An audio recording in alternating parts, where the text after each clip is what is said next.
and I'm really sorry for the technical delay.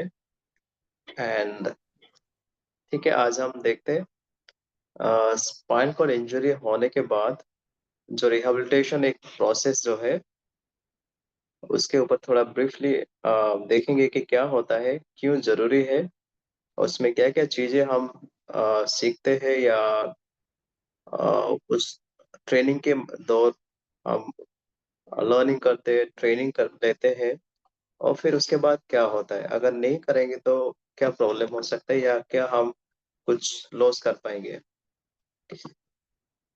Rehabilitation in a spinal cord injury, a path to recovery and independence. तो हम सबका कुछ ना कुछ हम एक्सपीरियंस किए होंगे। जो लोग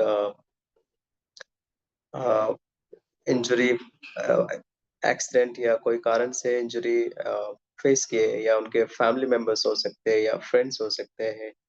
तो कई भी कारण से, कई भी एक माध्यम से हम कुछ एक्सपीरियंस किए हुए।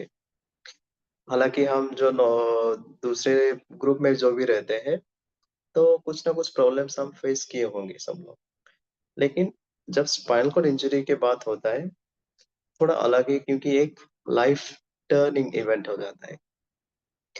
जैसे कि सडनली एक बदलाव आ जाता है जो हम एक्सपेक्ट नहीं या हम प्रिपेयर नहीं है उसके लिए। मान लीजिए जैसे कि हम जैसे नॉर्मल लाइफ, खेलना चलना बुलना सब कुछ हम कर रहे हैं, सडनली एक मोमेंट में सब कुछ पलट जाता है, सब कुछ बदल जाता है।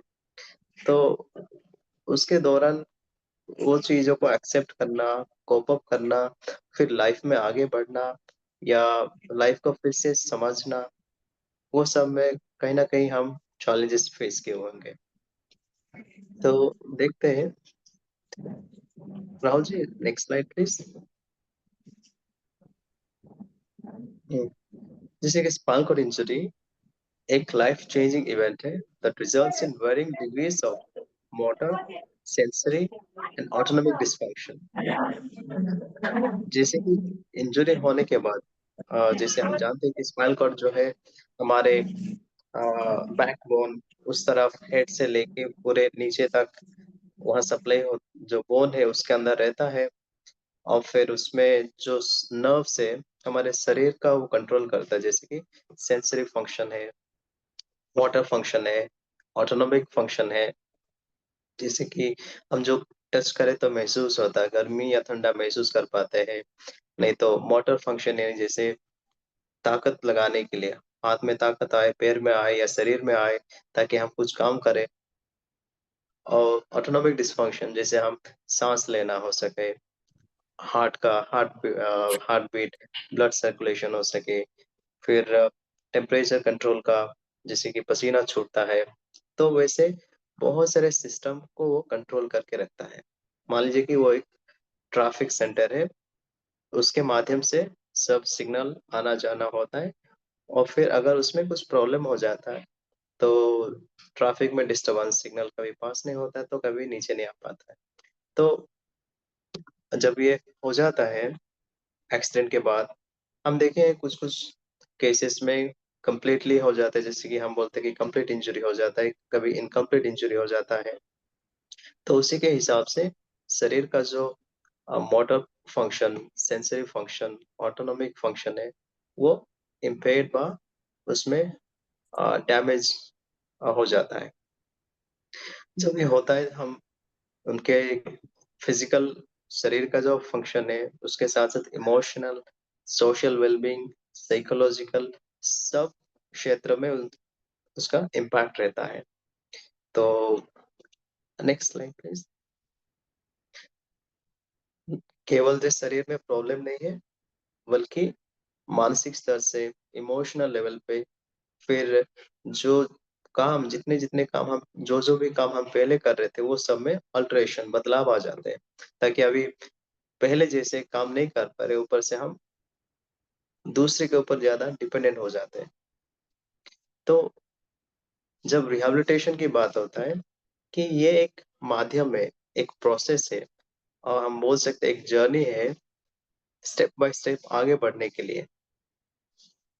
और ये हर आदमी का, इंडिविजुअल्स, उनका जो खोया हुआ इंडिपेंडेंसी, जो इंजरी के बाद जो सब लॉस्ट हो गया है, फिर से उसी को रिस्टोर करने में, जैसे हम बोलते हैं रिहैबिलिटेशन।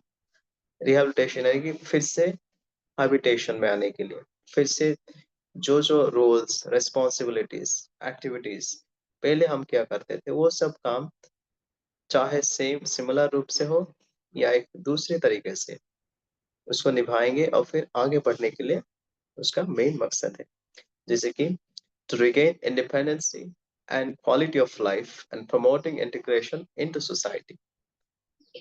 ये लिमिटेड नहीं कि हॉस्पिटल के अंदर ही कुछ सीखे, ट्रेनिंग लिए, उतना नहीं है ये। वो एक माध्यम है, वो एक स्टेप है, वहां से आगे तक जाना है, जैसे कि सोसाइटी का एक वेरी मच इंटीग्रल पार्ट होके एक अच्छी जिंदगी जीना है, खुद के लिए बस नहीं, दूसरे के लिए भी। यानी कि जैसे हम बोलते हैं कि I live not only for my self but for others also. अगर मैं किसी का हेल्प कर दूं तो दैट इज ए कंट्रीब्यूशन। अलग अलग तरीके से, अलग अलग माध्यम से हम कुछ ना कुछ कंट्रीब्यूट हमारे सोसाइटी को देना चाहिए, वो एक अल्टीमेट गोल है रिहैबिलिटेशन का। So rehabilitation enables individuals to maintain or return to their daily life activities, fulfilling meaningful life roles and maximize their well-being। तो जितना पोटेंशियल है, जैसे कि हम पहले देखे, based on the resources available, खुद का शारीरिक रूप से जितना रिसोर्सेस है, मोटर हो, सेंसरी फंक्शन हो, या और ऊपर से एनवायरमेंटल का जितना सपोर्ट है, लोगों का कितना सपोर्ट है, वो सब मिलके जितना बेस्ट आउटपुट हो सके उसको निकालना, वो वही बेस्ट आउटपुट देना रिहैबिलिटेशन का एक अल्टीमेट गोल है। Next slide please. So goals of rehabilitation. Every injury is unique, and rehabilitation plans are customized to address specific challenges related to the level and severity of the injury।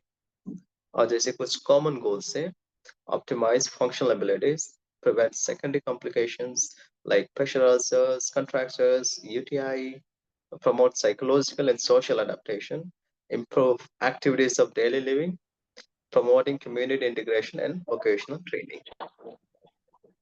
जैसे अब अ, हर एक individual अलग होता है, every individual किसी का based on level of injury में अलग अलग होता है। किसी का हाई लेवल पे, मान लीजिए कि सर्वाइकल लेवल, किसी का थोरासिक लेवल, लंबर लेवल। तो डिफरेंट लेवल्स, अलग अलग लेवल पे अलग अलग अलग इंजरी हो सकते हैं, अलग अलग कारण से वो इंजरी हो सकता है। और फिर सेम लेवल होते भी इसका डैमेज कितना है उसी के हिसाब से सब अलग अलग भी हो जाते हैं। तो जो भी ट्रीटमेंट या रिहैबिलिटेशन का गोल्स या जो प्रोसेस में, हर आदमी के लिए, हर इंडिविजुअल के लिए अलग अलग होगा। उनके प्रीवियस रोल्स, रेस्पॉन्सिबिलिटीज, सपोर्ट, और फिर आगे बढ़ने का तरीका, क्या रिसोर्सेस है, सबको बेस्ड करके रिहैबिलिटेशन के गोल्स होगा। वो सबके लिए अलग अलग होगा, एक गोल सबके लिए नहीं। चाहे वो कॉमन हो सकता है, लेकिन सारे इंडिविजुअल के लिए उनके हिसाब से गोल्स होना चाहिए। जैसे हम देखते हैं कि कुछ कॉमन गोल्स है: ऑप्टिमाइज फंक्शनल एबिलिटीज। ज्यादातर इंजरी होने के वजह से हम देखे पहले कि उनका मोटर फंक्शन, जैसे ताकत, शरीर का ताकत, मसल्स का या बोन का, और उसके साथ सेंसिटिव फंक्शन में का एबिलिटी, वो सब कम हो जाते हैं। तो गोल है कि कितना हम उसको रेस्टोर कर पाएंगे, मैक्सिमम कितना हम स्ट्रेंथनिंग ला पाएंगे, मैं मोटर रिकवरी कितना कर पाएंगे, या सेंसरी रिकवरी। उसके साथ साथ उनका जो बैठना और टू सम एक्सटेंट जितना भी, और उसके साथ साथ जो रियल लाइफ में काम है, रोज जिंदगी में जो जो काम है, वो सब काम में कितना तक वो लेके आ पाएंगे, बेस्ट कैसे कैसे कर पाएंगे। और नेक्स्ट है कि प्रिवेंट सेकेंडरी कॉम्प्लिकेशंस। ज़्यादातर टाइम पे स्पाइनल कॉर्ड इंजरी।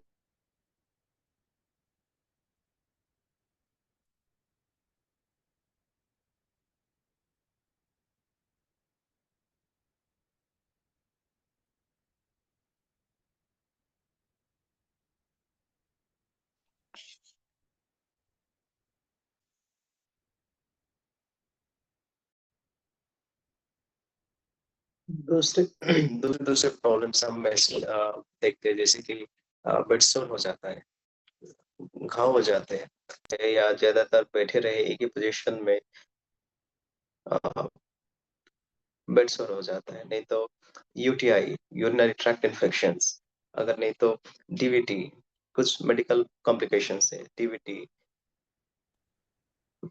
तो वैसे कुछ-कुछ केसेस में कंट्रैक्शन ज़्यादातर, मान लीजिए कि हाथ पैर जब मोड़ के रह जाता है, यूज़ ना हुए, धीरे-धीरे उसमें मसल्स टिश्यू में कंट्रैक्शन आने लगता है, छोटे हो जाते हैं, नहीं तो वैसे दूसरे सेकेंडरी कॉम्प्लिकेशंस जो हम उसको अवॉइड कर सकते हैं। अगर सही केयर, सही ट्रीटमेंट मिले, तो वो प्रॉब्लम्स नहीं होगा, क्योंकि ज़्यादातर टाइम वो दूसरे कॉम्प्लिकेशंस की वजह से जो रिहैबिलिटेशन, जो इंटरवेंशन रहता है, उसमें बाधा आ जाते हैं। जैसे कि अगर एक्सीडेंट हो गया, स्पाइनल कॉर्ड इंजरी हो गया, उसके बाद जब बेड सोर हो जाते हैं, तो बेड सोर के कारण से वो बहुत दिन तक, कभी-कभी महीने भर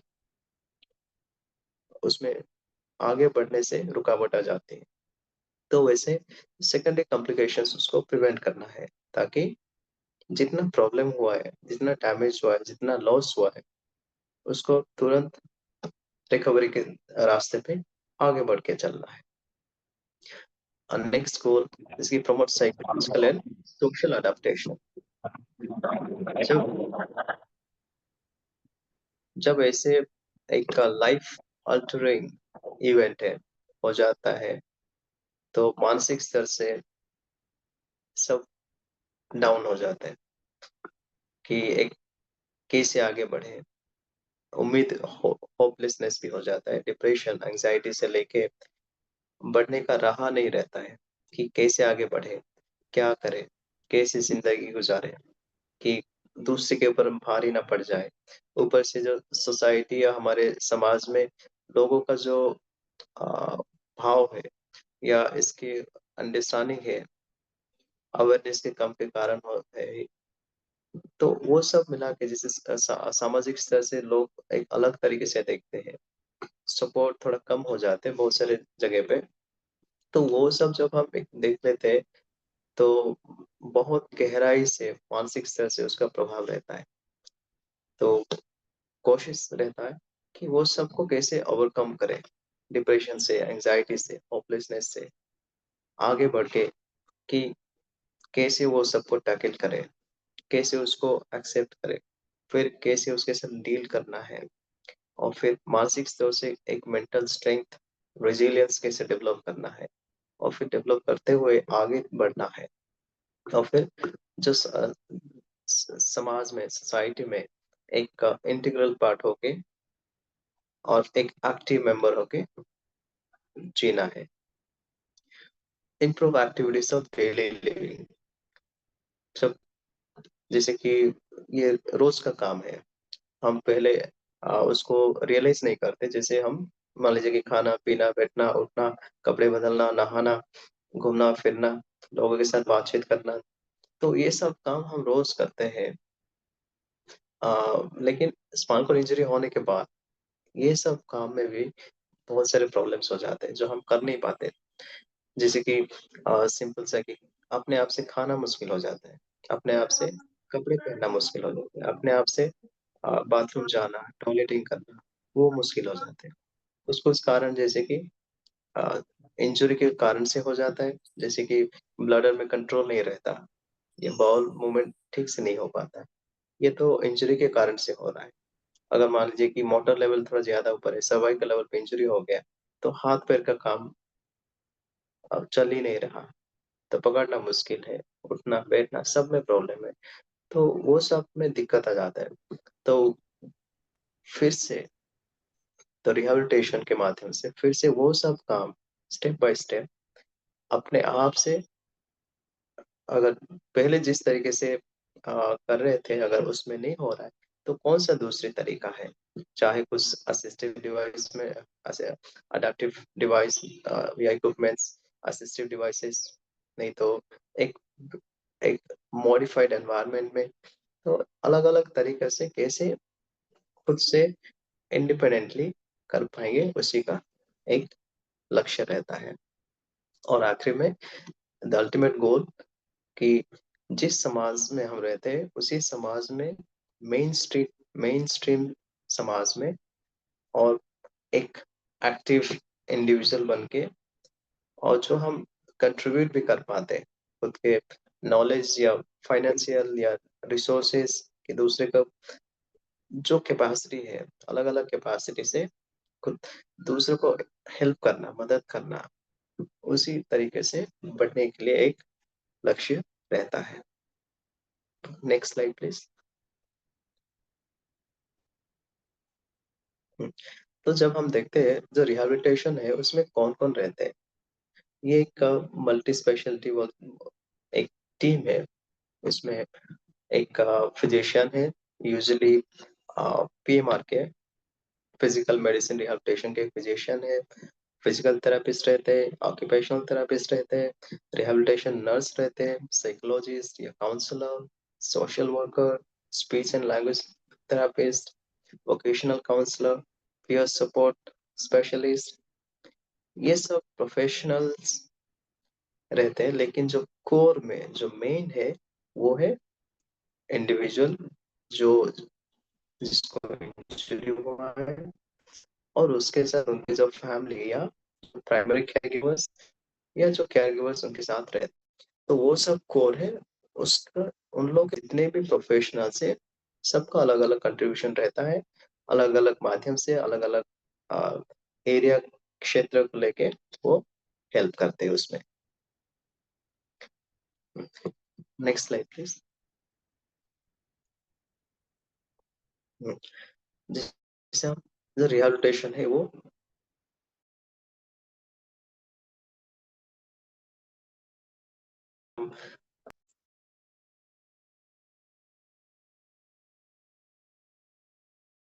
सडनली ताकत,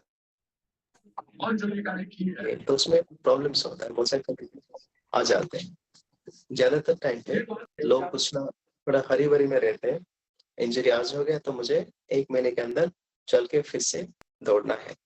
तो उसके दौरान जब मान लीजिए कि थोड़ा ज्यादा हेवी एक्सरसाइज हो जाता है, तो उसमें ज्यादा नुकसान पहुंचता है अपने शरीर में, और हमारे जो फंक्शन है कम हो जाता है, जो रिकवरी का जो टाइम है वो लंबा हो जाता है, फिर एक के बाद एक दूसरे कॉम्प्लिकेशंस आ जाते हैं। तो एक आइडियल रिहैबिलिटेशन प्रोसेस में यूजुअली 5 फेज में हम देखते हैं। फेज 1 द रिकवरी स्टेज, जिसमें रेस्ट एंड प्रोटेक्ट इंजरी, और दूसरा फेज है repair stage. Phase 3 the strength stage, या जो स्ट्रेंथ डेवलप बिल्ड करने का स्टेज। स्टेज 4 फंक्शन स्टेज, जो हमारे जो काम है, मीनिंगफुल काम, एक्टिविटीज डेली लाइफ में हो, जॉब के माध्यम, जॉब या बिजनेस जो भी है, वो सब में उस सबको परफॉर्म करना है। और आखिरी स्टेज जो है 5 लेवल, फेज 5 या स्टेज 5 में return to home, return to community and live your life again. तो ये 5 स्टेप में हम स्टेप बाय स्टेप आगे बढ़ते हैं during rehabilitation process. Next slide please. जैसे कि फेज 1 हो गया, फेज 1 में recovery stage, rest and protect the injury. तो इसमें फोकस है, गोल है कि जो मेडिकल स्टेबलाइजेशन आ जाए, अ, और फिर जो कॉम्प्लिकेशंस है उसको प्रिवेंट,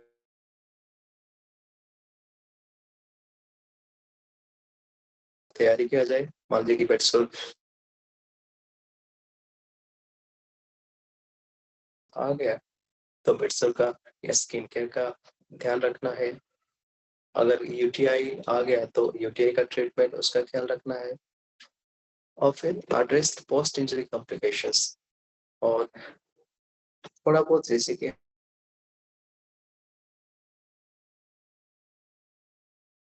ब्रीदिंग हो गया, नहीं तो बस हाथ होना चाहिए। क्योंकि फर्स्ट गोल है कि स्टेबिलिटी, मेडिकली स्टेबिलिटी आए। इसके दौरान जो असिस्टिव डिवाइसेस है या अडेप्टिव डिवाइसेस है, उसको इंट्रोड्यूस किया जाएगा कि उनके लेवल के हिसाब से जो सर्वाइव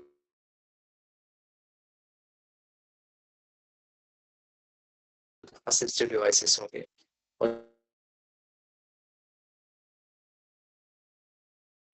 इंट्रोड्यूस फिर जानना है, समझना है उसका यूज क्या है, कैसे यूज करना है, कैसे आगे वो हेल्प होगा, वो समझना है। और फिर उसके साथ साथ awareness about spinal cord injury and educating family members about outcomes of rehabilitation. तो जो स्पाइनल कॉर्ड इंजरी हो गया है, तो वो क्या होता है, उसका आने वाले टाइम पे कैसे रिकवरी होगा, क्या आउटकम्स होंगे थ्रू रिहेबिलिटेशन। तो वो सब एक कॉमन गोल्स सेट होगा, ताकि सब लोग एक पर्टिकुलर गोल, जो सेट गोल्स है उसी के द्वारा टुवर्ड्स द गोल्स काम करने लगेंगे। और खुद को अंडरस्टैंड भी करना है और एक्सेप्ट भी करेंगे उसी के हिसाब से। और साथ साथ में psychological support, address emotional and mental wellbeing. तो जैसे कि किस तरीके से एक्सेप्ट करना है, कोपिंग करना है खुद के लाइफ में। एक प्रॉब्लम होने के बाद बहुत सारे प्रॉब्लम्स, बहुत सारे चैलेंजेस है उस टाइम पे, तो वो सबको कैसे हम एड्रेस करें, कैसे हम उसको एक्सेप्ट करें और फिर मैनेज करके रिहेबिलिटेशन प्रोसेस में शामिल रहे। नेक्स्ट स्टेज में जैसे कि फेज 2, नेक्स्ट स्लाइड प्लीज। ये हुआ repair stage, recovery of motion. तो जब medically stable, slowly slowly body भी थोड़ा साथ दे रहा है, तब जाके next level of training, rehabilitation का जो प्रोसेस है, इसमें फंक्शनल ट्रेनिंग, जैसे इंजरी से पहले जिस लेवल पे था, टारगेट है कि उसी लेवल तक पहुंचना है या उसके बराबर, ऑलमोस्ट सेम लेवल तक पहुंचना है।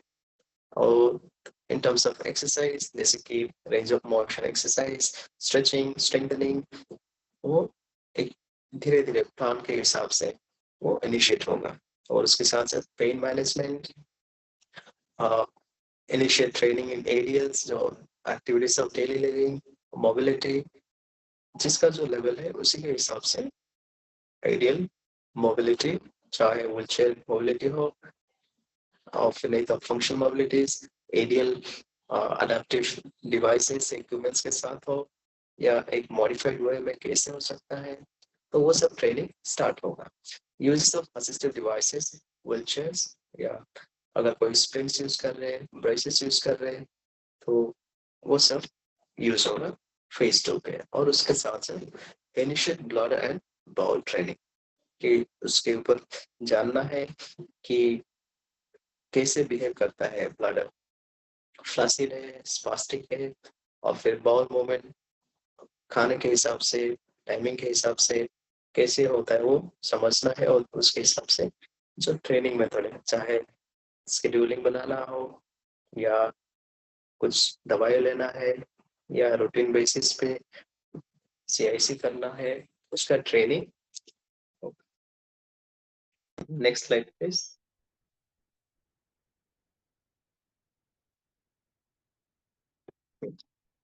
Next phase, phase 3। तो फेज 2 में थोड़ा स्ट्रेंथ फंक्शनल ट्रेनिंग स्टार्ट हुआ।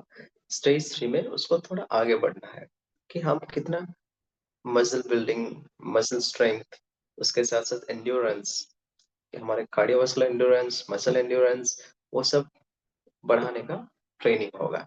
और ट्रेनिंग एरियल्स इन मोबिलिटी, इसमें कंप्लीट इंडिपेंडेंस इन एरियल, जो एक्टिविटीज ऑफ डेली लिविंग में सारे के सारे टास्क, सारे के सारे एक्टिविटीज को इंडिपेंडेंटली कैसे कर पाएंगे, उसी का ट्रेनिंग होगा। और साथ साथ मोबिलिटी, मोबिलिटी में इंडोर मोबिलिटी हो, और बाहर का मोबिलिटी भी। चाहे आप व्हीलचेयर के माध्यम से, मैनुअल व्हीलचेयर हो सकता है, पावर्ड व्हीलचेयर हो सकता है, या कैलिपर्स के माध्यम से। तो उस सब का ट्रेनिंग इनसाइड थेरेपी हॉल, अगर थेरेपी हॉल में हो रहा है, तो फिर बाहर, जैसे कि नॉर्मल रोड, कम्युनिटी में, वो सब में कैसे चलना, बोलना और फिर काम करना है, वो सब का सिमुलेशन ट्रेनिंग स्टार्ट हो। और साथ साथ में ब्लड एंड बाउल मैनेजमेंट का ट्रेनिंग, तब तक इंडिपेंडेंटली मैनेज करने का ट्रेनिंग होगा फेज 3 में। और न्यूट्रिशन गाइडेंस, उसी के हिसाब से हमारे शरीर का हिसाब से कितना चाहिए, क्या क्या चाहिए, और उसी के हिसाब से बॉल ट्रेनिंग, ये दोनों साथ साथ में चलेंगे। Next slide please. Phase 4, function stage recovery function. तो जितने भी हमारी तैयारी, शरीर का ताकत की तैयारी, मानसिक स्तर से जो तैयारी है, फिर मोबिलिटी के लिए, एडीएल के लिए, सबका जो तैयारी है वो फेज 3 तक हो गया। नेक्स्ट फेज 4 में जो रियल लाइफ में आउटसाइड हमारे कम्युनिटी में जैसे हम जीते हैं, जैसे हम काम करते हैं, जिस एनवायरनमेंट में हम काम करते हैं, वो सब एनवायरनमेंट, वो सब रोल्स, रिस्पॉन्सिबिलिटीज, वो जॉब के हिसाब से एक सिमुलेशन एक्टिविटीज होगा। वेरी सिमिलर, वेरी सिमिलर कि रियल लाइफ में जो जो करते हैं, जैसे हम ट्रैवल करते हैं, मान लीजिए कि ऑटो में चढ़ना है, तो कैसे हम ऑटो में चढ़ना, वो रियल लाइफ में होगा। अगर मेट्रो में चढ़ना है, बस में चढ़ना है, या बाइक चलानी है, या खाना बनाना, या कुछ जॉब में जाना, तो जितने भी है रियल लाइफ में जो जो एक्टिविटीज चाहिए, उसी के हिसाब से ट्रेनिंग होगा। Next slide please. Next phase 5, return to home, live your life again. तो तैयारी तो सब हो गया। नेक्स्ट है, जब हम, तो घर का जो एनवायरनमेंट है वो बहुत अलग अलग है। कभी कभी व्हीलचेयर एक्सेसिबल नहीं होता है, घर में हो या बाहर, हमारे जो जहाँ हम रहते हैं, और फिर जहाँ काम करते हैं या जहाँ घूमने भी जाते हैं, तो हर जगह पे कुछ ना कुछ प्रॉब्लम्स रहता है। तो लास्ट स्टेज में ये है कि घर का जो होम एनवायरनमेंट को व्हीलचेयर एक्सेसिबल बनाना, और फिर जो हमारी जो सोसाइटी जहाँ रहते हैं, वो जगह को थोड़ा बहुत चेंजेस करके, अगर कहीं रैंप नहीं तो रैंप लगाना है, नहीं तो अ, जहाँ अडेप्टेशन हो पाएगा। अभी बाथरूम का डोर छोटा है, तो मे भी अगर बड़ा कर सकते तो बड़ा अच्छा है, नहीं तो कोई दूसरे तरीके से बॉल ब्लडर मैनेजमेंट का प्रोग्राम सेट करना है, या डोर अगर चेंज कर पाएंगे, एक अलग से डोर जो खुद से उसको ओपन करे, क्लोज करे। अगर स्विच से घर के अंदर सब ऊपर है, मान लीजिए कि व्हीलचेयर में बैठे हुए के टच नहीं कर पा रहे, तो जो स्विचेस है वो सबको नीचे रखना। तो इसे बहुत सारे छोटे छोटे मॉडिफिकेशंस घर के अंदर और घर के बाहर भी जरूरत होता है, वो सब किया जाता है। और साथ साथ में जो physical support in terms of exercises है, वो सब कंटिन्यू रहेगा। और साइकोलॉजिकल सपोर्ट है, वो कंटिन्यू रहेगा। और इसमें अगर कोई एडवांस्ड स्किल्स प्रैक्टिस, जैसे कि व्हीलचेयर में एडवांस स्किल्स, स्पोर्ट्स ट्रेनिंग, नहीं तो दूसरे रहता है, वो सब में ट्रेनिंग ले सकते हैं। और रिक्रिएशनल और लीजर एक्टिविटीज, तो हम बस सबके लिए एक रिक्रिएशनल लीजर एक्टिविटीज चाहिए, चाहे वो आधा घंटा का हो या 1 घंटे का हो, सबके लिए जो जिसको पसंद है उसी पे टाइम देना है, ताकि एक अच्छा चीज है जो खुद को एक रिन्यू करने में, रिजुविनेट करने में, और फिर से जो एनर्जी है उसको बढ़ाने में, मन साइकोलॉजिकली थोड़ा रिलैक्स करने में भी ये अच्छा है। तो ये सब प्रोग्राम्स रिहैबिलिटेशन के माध्यम से स्टेप बाय स्टेप, जैसे हम देखें फेज 1, फेज 2, फेज 3, 4 एंड 5, उसी के हिसाब से ट्रेनिंग होता है। Next slide please. तो जैसे कि rehabilitation for spinal cord injury एक जर्नी है। इसे जर्नी ये एक दिन का नहीं, 2 दिन का नहीं या कुछ महीने का नहीं, लेकिन ये जर्नी है जब स्टार्ट होता है और फिर से बैकस्लाइड नहीं, वो आगे बढ़ने के लिए, लाइफ में आगे बढ़ने के लिए, जैसे एक रेजिलियंस है, जितने भी चैलेंजेस, डिफिकल्ट सर्कमस्टांसेस है, तब भी उसमें हार नहीं मानना है, वो आगे बढ़ के जाना है।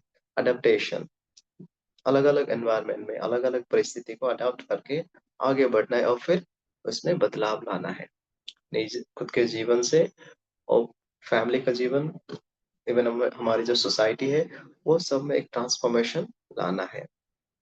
It extends beyond physical healing to encompass psychological support, social integration, and lifelong learning.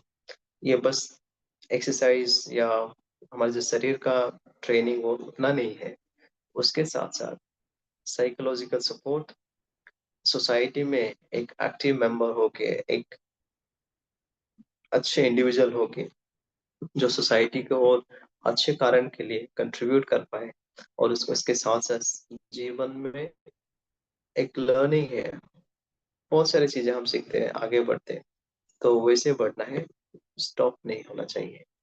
With the right support system, individual with spinal cord injury can lead meaningful and empowered lives. अगर, हाँ ठीक है, ये एक life alternate, life changing event है, बहुत सारे problems है, लेकिन जब सही सपोर्ट मिलता है तो ये मुश्किल नहीं है, अच्छी जिंदगी जीने के लिए, एक मीनिंगफुल जिंदगी जीने के लिए, और एक इंडिपेंडेंट लाइफ जीने के लिए, जैसे कि एक प्राइड से, खुद का एक प्राइड से, एक अच्छे सेल्फ एस्टीम के साथ जीना मुश्किल नहीं, वो संभव है।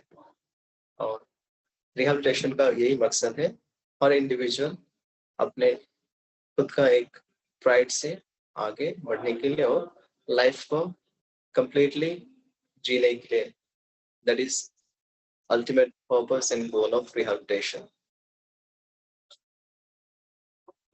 Okay, that's all from the presentation. Thank you so much. अगर कोई कुछ आगे सेशन या कुछ है तो बताइएगा।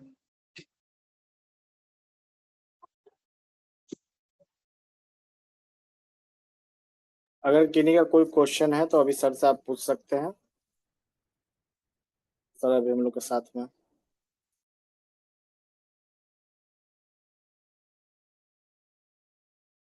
About rehabilitation.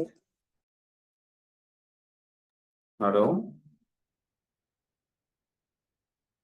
सर, मैं जोगिंदर बोल रहा हूँ हैदराबाद से।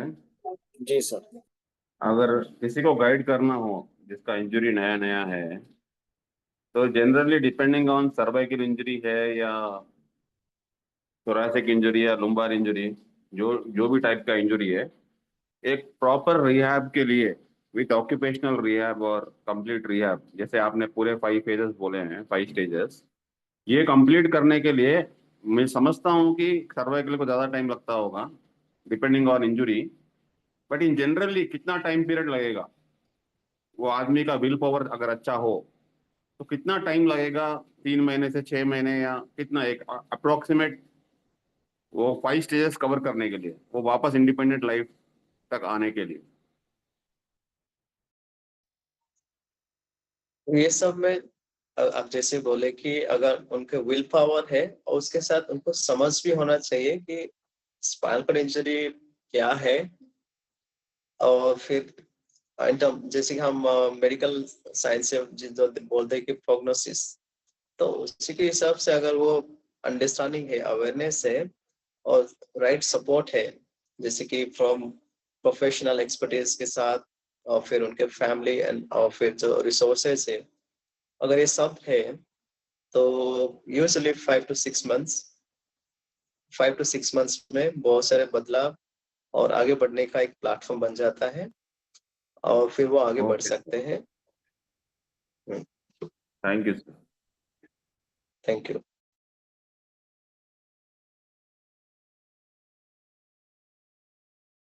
हेलो जी सर, मैं नीरज कुमार बोल रहा हूँ।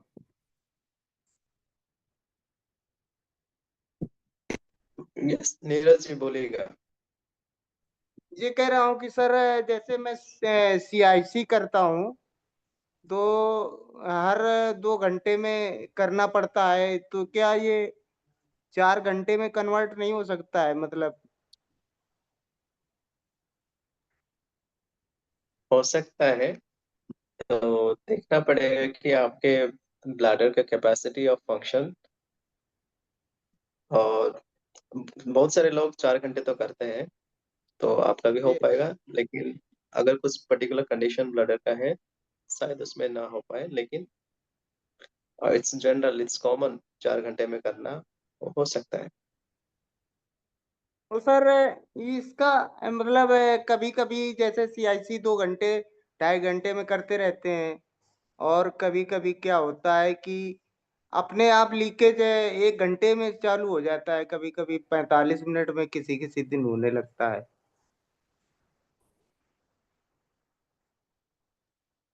हाँ, देखिए वो तो, हाँ, जैसे कि आपके ब्लैडर टाइप्स किस तरीके के ब्लैडर है, ज्यादा स्पास्टिक है, ज्यादा कंट्रैक्शन हो जाते हैं अपने आप से, और फिर जी। साइज साइज थोड़ा कम रहता है, ब्लैडर साइज थोड़ा कम है, जो कैपेसिटी होल्ड करने का कैपेसिटी कम रहेगा, और जी। फिर आपके इनटेक, लिक्विड इनटेक या पानी इनटेक ज्यादा है, या और एक जैसे कि हम जो ऑटोनॉमिक नर्वस सिस्टम हम बोले, उसका फंक्शन में, रेगुलेशन में थोड़ा प्रॉब्लम है, तो वो लीकेज होगा।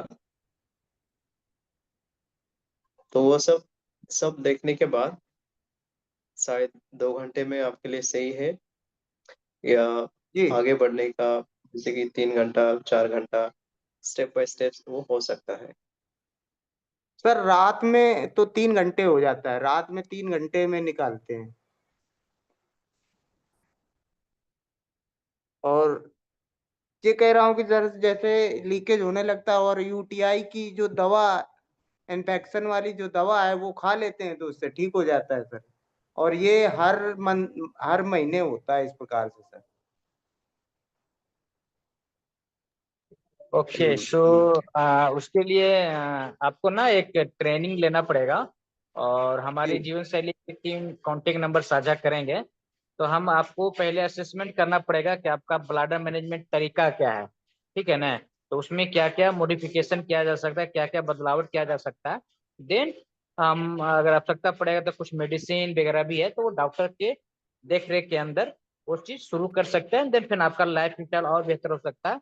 और जो आपके एक मन में सवाल है कि 1 महीना में यूपीआई हो रहा है, तो उसमें थोड़ा सा साफ सफाई और जैसे विटामिन सी तो नींबू पानी वगैरह ऐड कर सकते हैं, कुछ नारियल पानी, जी। ताकि आपका जो ब्लाडर अच्छे से हो, ज्यादा गंदगी भी है या यूरिन क्लियर नहीं आ रहा है, तो इस वजह से यह प्रॉपर तरीके से आप ब्लाडर एम्प्टी नहीं कर पा रहे हैं, इसकी वजह से शायद यूटीआई होने की चांसेस हो सकता है। तो सारा चीज देखने जी। के बाद हम उसको फिर ना बता सकते हैं कि आगे कैसे कर सकते हैं मैनेज। जिससे कि अगर कुछ भी गड़बड़ी होगा तो उसको हम आपसे जब असेसमेंट करेंगे तो जानेंगे, तो उसके लिए हम एक कॉल रखेंगे आपके लिए। तो एक नंबर हम चैट बॉक्स में शेयर कर देते हैं, हमारा टीम मेंबर वो नंबर ले लीजिए या अपना नंबर चैट बॉक्स में मैसेज में डाल दीजिए, फिर आपसे हमारा टीम संपर्क करके आपको हम गाइड कर सकते हैं। जी सर।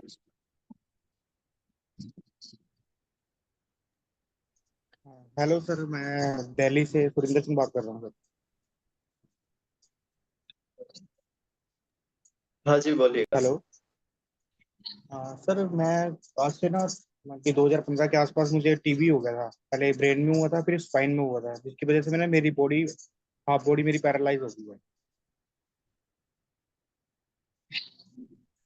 तो सर उसके बाद मुझे काफी टाइम तक, अभी 2000 मतलब 15-16 में मेरा बॉडी पैरालाइज हो गई थी। और उसके बाद मुझे अब सर से मेरी शैलेश सर से पिछले साल बात हुई थी, बल्कि अक्टूबर में, आई थिंक अक्टूबर में, सितंबर अक्टूबर में बात हुई थी। तो मेरे बेड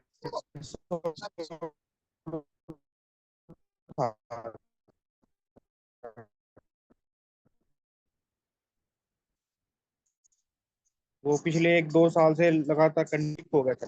पर सर मैंने कहीं भी घर पे रह के मैं कुछ थोड़ा सा बहुत जैसे भी थोड़ा बहुत मैं कर लेता हूँ। पर सर अभी मैंने ना जैसे जो कंट्रोल बाउल का या फिर यूरिन का, वो सर वो भी मेरे को मैंने किया नहीं, ट्रेनिंग वगैरह कुछ नहीं की सर। उसके लिए थोड़ा सर मेरे को दिक्कत होती है।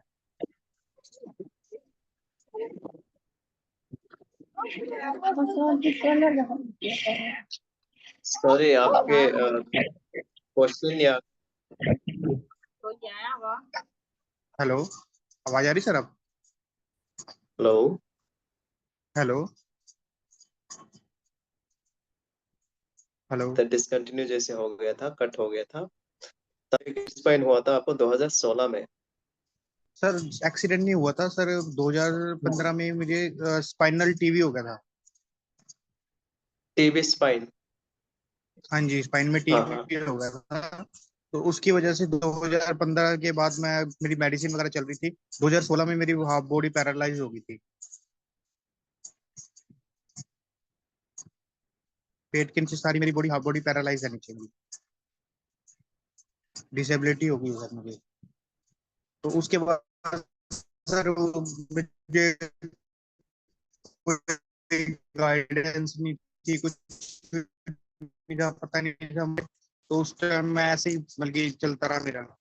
अभी 2024 में सर से मेरी पहले सर को मतलब कि मैंने इंटरनेट पे कहीं मैसेज किया था, तो उससे बात हुई थी। तो मेरा बेड सोर था, मैंने बेड सोर के कारण उनको मैसेज किया था, क्योंकि 2 साल से मेरा ठीक नहीं हो रहा था, वो तो बढ़ जा रहा था। वो तो मेरा ठीक हो गया सर बिल्कुल। और जैसे लाइफ कैसे कंटिन्यू करनी है या फिर कैसे अपने रूटीन में आना है सर, वो मेरे को अभी तक नहीं समझ आ रहा सर। क्योंकि मैंने कहीं भी ट्रेनिंग वगैरह नहीं की। पहले मतलब की बॉल की या फिर यूरिन की थोड़ी प्रॉब्लम थी, वो थोड़ी बहुत ही ठीक है। बॉल का थोड़ा सा ठीक है कि फ्रेश सुबह हो जाता हूँ या शाम को एक बार ही हो जाता, तो मेरा वो ठीक रहता है। रूटीन मेरी है डेली की। यूरिन भी मॉर्निंग में मैं बोतल लेके करता हूँ। वो सब मेरा ठीक है। पर रात को ना सर, अभी थोड़े टाइम से पहले तो मेरे को कभी कभी होता था, तो लीकेज हो जाता था। तो पता नहीं लगता था, मेरे को कुछ महसूस नहीं होता था। तो बिस्तर पे मेरा बिस्तर गीला हो जाता था। पर अभी मैं रात को ना, अभी थोड़े टाइम से मेरे को ये हुआ था, मैंने ना बोतल लगा के फिर लगा के अटका के कपड़े के साथ, तो मैं वैसे ही सो जाता हूँ। तो पता नहीं लगता मेरे को। मेरी अब बोतल भर जाती है, फिर मैं रात को जब भी उठता हूँ उठ के मैं अपना बोतल खाली करवा लेता हूँ। वो थोड़ा अब थोड़ी चीज के लिए प्रॉब्लम माननी पड़ी। पर नाइट में पता नहीं लगता, नाइट में थोड़ी दिक्कत होती है। पर कुछ चीजें हैं सर जो अभी मतलब कि जैसे मैं सेकंड फ्लोर पे रहता हूँ, नीचे उतरना ऊपर चढ़ना सर बहुत मुश्किल है सर। कोई उठा के नीचे लेके जाता है या नीचे से ऊपर लेके आना है, तो फिर बड़ा मुश्किल है सर। 8-9 साल हो चुके हैं सर, मैं बिल्कुल कोई काम नहीं कर पा रहा सर। बिल्कुल खाली हूँ मैं सर। तो अभी मेरे को मतलब कि सरवाइव करना आया नहीं अच्छी तरीके से। तो उसके लिए सर मुझे ये रिहेबिलिटेशन सेंटर में जाना ही पड़ेगा एक बारी।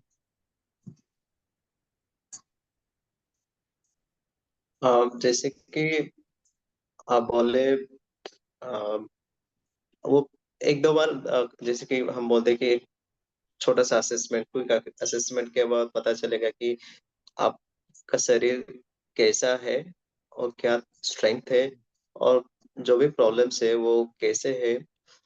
अगर वो ऑनलाइन के माध्यम से हो सके तो वो भी हो पाएगा। अगर नहीं जरूरत पड़े और अगर आप चाहते हैं तो एक जैसे कि जहाँ एक जगह फिर रिहैबिलिटेशन की जगह पे जाके भी आप ले सकते हो। चलेशी ऐड करना चाहेंगे उसमें? हाँ यस। तो जैसे कि आप बताएं ना कि हम फर्स्ट फ्लोर पे रहते हैं।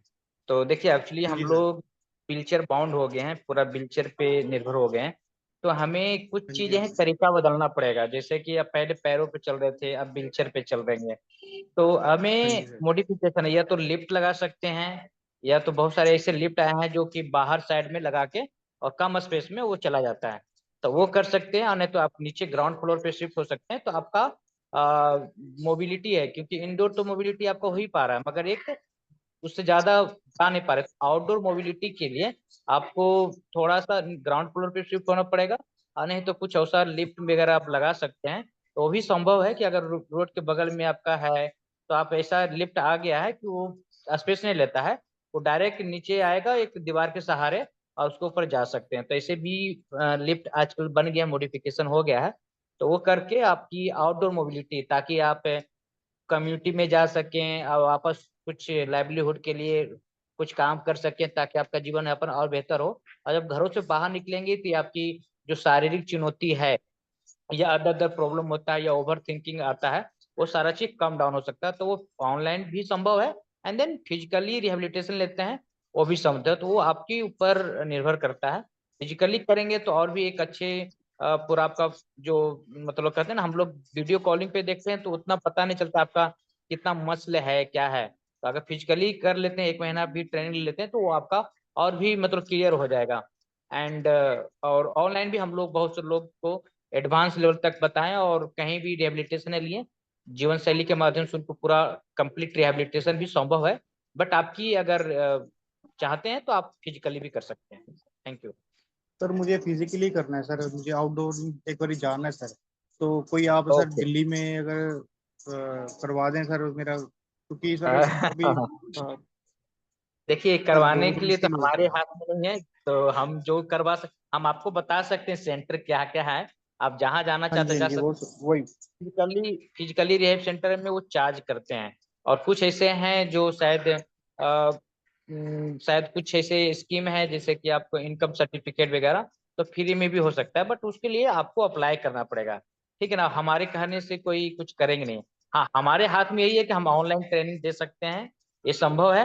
हाँ, हम दूसरी चीज फिजिकली रिहेब सेंटर कहाँ कहाँ है वो बता सकते हैं, उनसे लिंकअप करवा सकते हैं, और ये हमारा बता सकते हैं आपको। और उसके बाद मगर फिर भी कुछ नहीं कुछ अगर बाहर जाएंगे तो आपको आने जाने और कुछ नहीं कुछ पैसे खर्च होंगे, चेकअप वगैरह करवाना है तो वो सब मोस्टली आपको खर्च उठाना पड़ेगा। तो आपके पास पैसे हैं तो संभव है फिजिकली रिहेबिलिटेशन सेंटर जाके कर सकते हैं। सर बट हाँ, मंथली कितना आ जाएगा सर, ये थोड़ा मुझे ये थोड़ा आइडिया दे दीजिए। सभी रिहेब सेंटर का अलग अलग प्राइस है। हम इतना अभी कुछ बोल नहीं सकते, मगर फिर भी मान के चलिए कि आज के समय में 50+ ही आपको जनरल वार्ड से 50+ या उससे कम भी हो सकता है, मगर एक एवरेज में लगभग 40-50 के बीच में आपको मंथली खर्च आएगा। क्योंकि आज के समय में आप कहीं भी रिहेब सेंटर या रूम भी लेते हैं तो 500-600 रुपया तो एक चार्ज लगता है सिर्फ एक दिन का। तो और वहाँ पे कितने सारे स्टाफ रहते हैं, डॉक्टर रहते हैं, पूरा टीम रहता है, तो उसका खर्च होता है। क्योंकि गवर्नमेंट में जाते हैं तो शायद वहाँ फ्री हो जाए, जैसे ओलटपुर है, एसबी नितार है, शायद वहाँ पे गवर्नमेंट का है तो वहाँ फ्री भी हो सकता है, चार्ज ना लगे। तो ऐसे बहुत सारे जो है गवर्नमेंट के रिहेब सेंटर, मगर क्वालिटी भी है। क्योंकि एसबी नितार इसलिए बोल रहे हैं ओलटपुर क्योंकि वहाँ हम देखे हैं, तो वहाँ पे हम 2016 थे तो वो गवर्नमेंट हॉस्पिटल में जा सकते, मगर वही आपका डिस्टेंस पड़ेगा, उड़ीसा जाना पड़ेगा।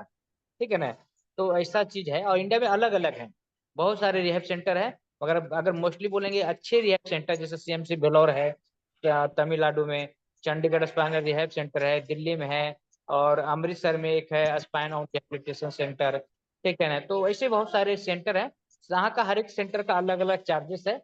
और वो हमारा टीम आपको संपर्क कीजिएगा तो हम आपको पर्सनल बता देंगे कि, और कॉन्टेक्ट नंबर भी आपके साथ साझा कर देंगे। आप बात करके आप उन वहाँ पे आप जहाँ जाना चाहते हैं जा सकते हैं।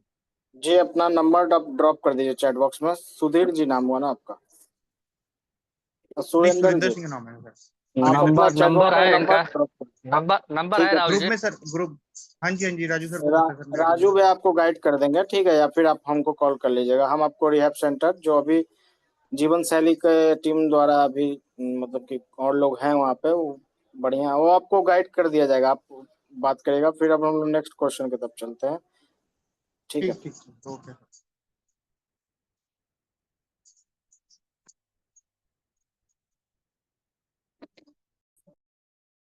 नेक्स्ट किसी ने हैंड रेस किया है, वो अपना क्वेश्चन ले, नहीं तो हम लोग मीटिंग को यहीं अब सर सर एक एक एक क्वेश्चन और था सर, मेरा एक क्वेश्चन और था। सुरेंद्र बोलिए। सिंह बात कर रहा हूँ सर। यूरिन का सर जैसे बताया था मैंने कि सर वो हो सकता है उसका ऑनलाइन, जैसे अगर उसमें बता सकते हैं ढंग से उसको थोड़ा सा करवा सकते हैं मेरा।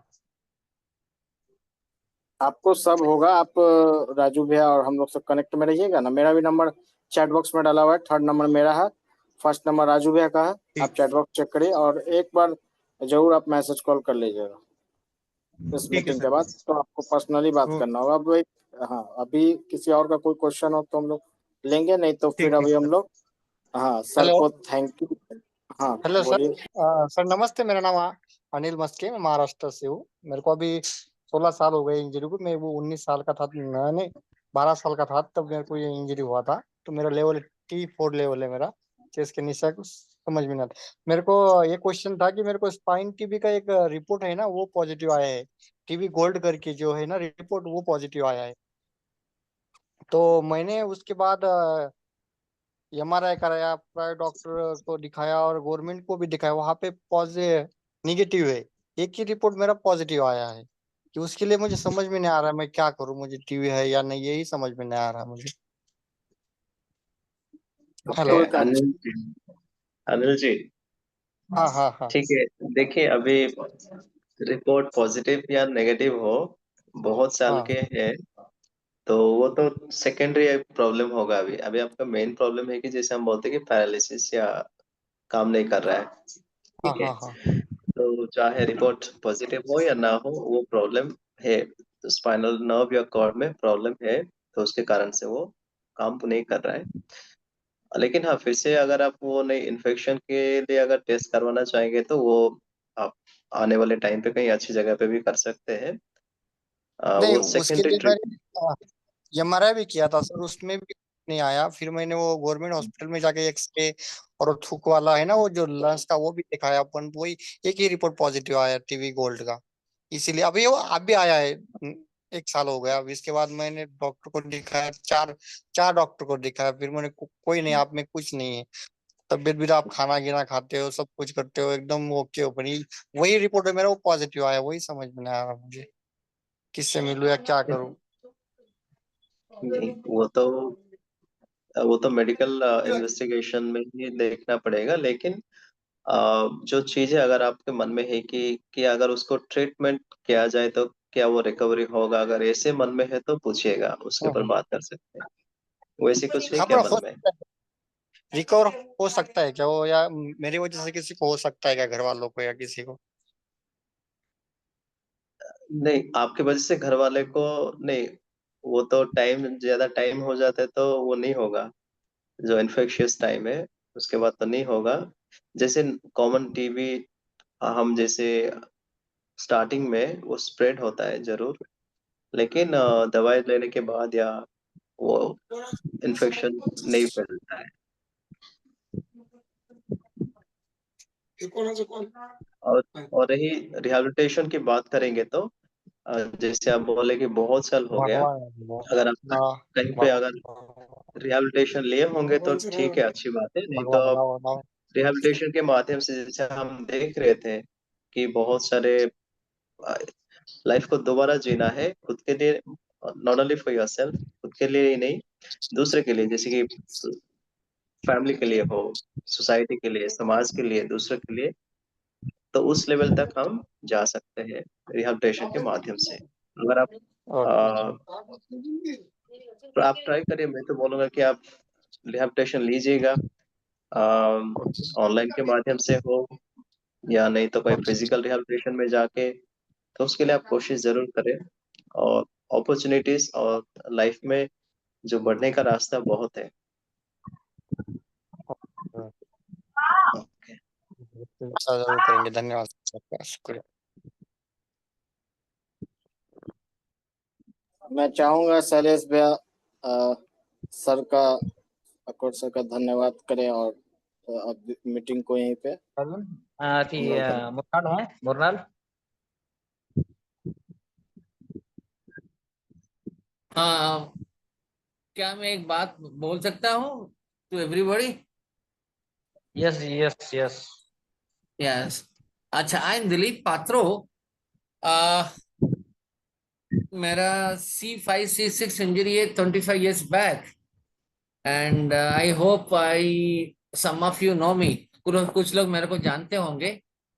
और विशाखापट्टनम में हमने एक रिहैब सेंटर खोला है, और फुल एज पर दी APD मॉडल हम लोग उनके उनके साथ काम कर रहे हैं।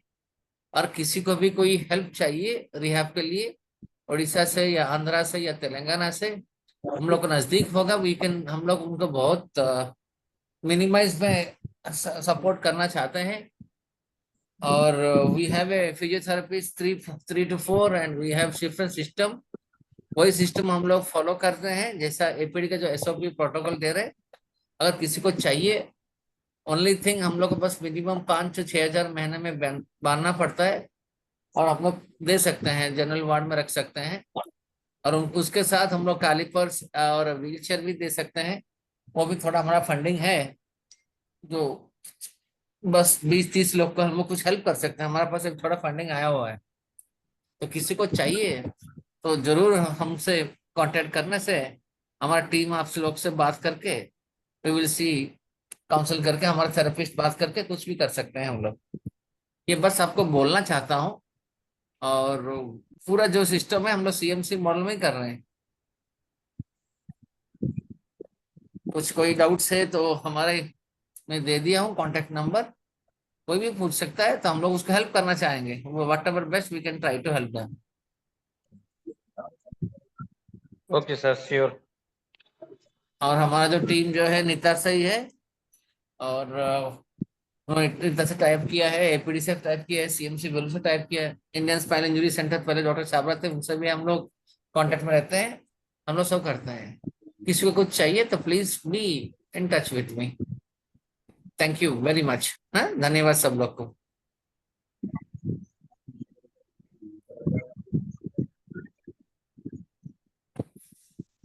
विशाखापट्टनम, आंध्र प्रदेश। Okay okay. मैं चैट तो बॉक्स में डाल दिया है, कोई भी कांटेक्ट कर सकता है। Sure sure. Thank you. ठीक है, तो थैंक यू एवरीवन। होप आप लोग को आज का जो सेक्शन रहा होगा रिहैबिलिटेशन के ऊपर, क्योंकि कहीं ना कहीं एक क्वालिटी रिहैबिलिटेशन इंडिया में बहुत कमी है। और खास करके इसलिए क्योंकि इंडिया में आप लोग को पता है कि बहुत सारे ऐसे रिहैब सेंटर हैं। इतना इंडिया में एवरी 15 से 20 हजार स्पाइनल कोड इंजरी होता है कि संभव नहीं है कि सभी लोग रिहैब सेंटर जाके और करवा पाए। और इतना भी बहुत बड़े लेवल पे रिहैब सेंटर जगह भी नहीं कि वहाँ का। मगर हम लोग का एक छोटी सी प्रयास है कि ऑनलाइन के माध्यम से ज्यादा लोगों को अवेयर किया जाए और एक इस लेवल तक लेके आए कि ताकि वो सक्षम हो पाए अपना जो डे टू डे एक्टिविटी है, घर का काम कर सकें। और यही जीवन शैली का उद्देश्य है। और आप लोग जुड़े रहिए। अगर कोई ऐसे व्यक्ति को जानते हैं तो हमारी जीवन शैली टीम मेंबर से संपर्क कर सकते हैं।